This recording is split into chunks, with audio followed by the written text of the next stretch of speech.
What would you do if someone you loved dearly became a stranger before your eyes? How would you cope if the person you once shared a world with began speaking a language you could not understand and no longer knew who you were? Something mysterious happened to one family and it shattered the world they thought they knew.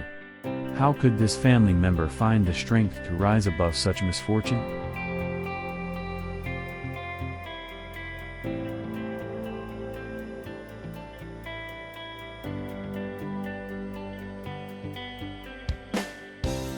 In the previous episode, Masato, Yamato's father, informed Dr. Ihara that while in Bali, Yamato had transformed into Amin. At the airport in Bali, Yamato mentioned Garuda to his sister Haruka, though he shouldn't have known anything about it.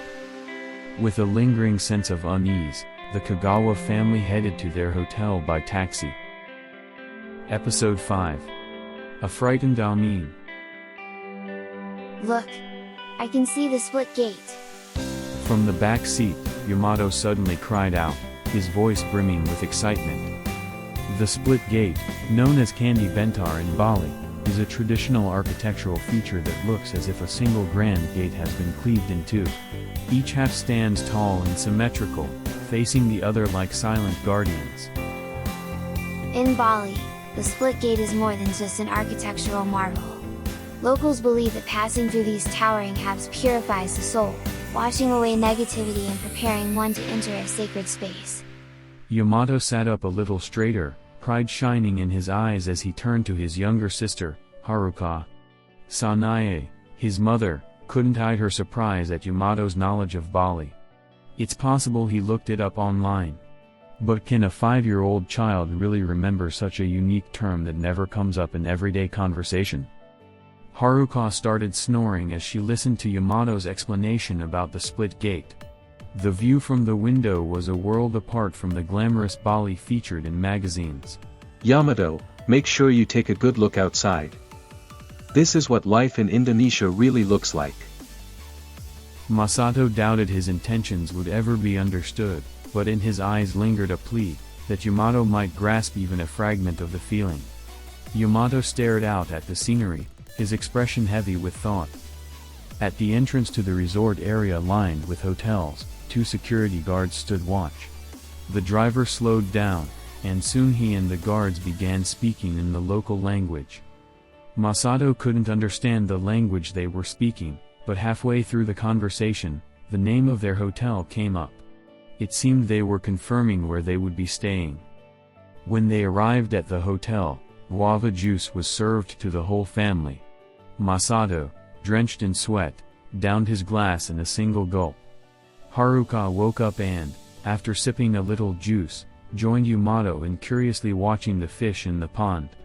Beneath the floating lotus flowers, several koi glided gracefully, their fins stirring the water. From the lobby, the pool stretched out in full view, a scene that felt like a different world compared to the streets they had seen earlier. At the reception desk, Sanae asked if they could have a ground floor room facing the backyard instead of an upper floor with a balcony, thinking of the children's safety. Guided by a porter across the spacious grounds, they walked for about 5 minutes before finally reaching their ground floor room. Looking into the pond from the garden, they saw fish swimming. As night fell, no other rooms had their lights on. Everyone was exhausted, so they returned to the room and quickly fell asleep that night.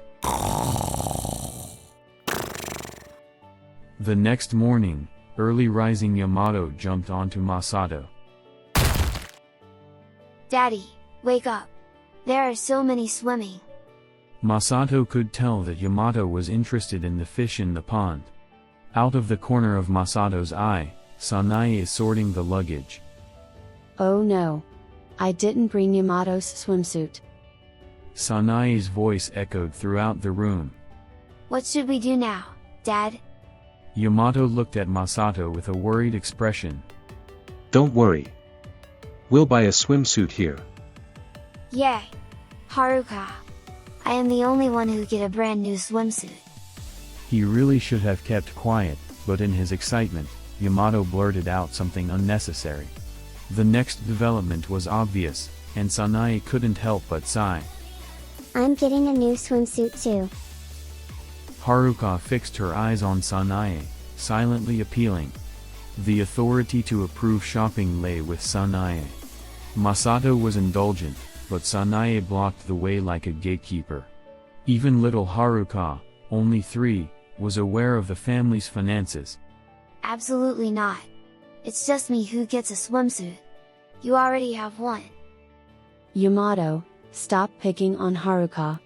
No more swimsuit for you if you keep this up. Seeing Yamato shrink back, a smile spread across Haruka's lips. Masato smiled slightly, wondering how many more years this back and forth would go on. Having grown up as an only child, he didn't dislike seeing his children argue.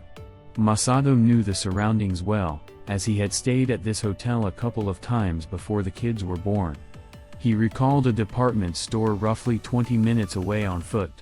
Sanae and Haruka remained at the hotel, and Masato set off with Yamato to the store. Though the weather was hot, Masato, fond of exploring towns, went out gladly. Along the way, he visited an exchange office and changed dollars to rupiah. As they walked down the main street, Yamato suddenly stopped dead in his tracks. He saw a local police officer ahead.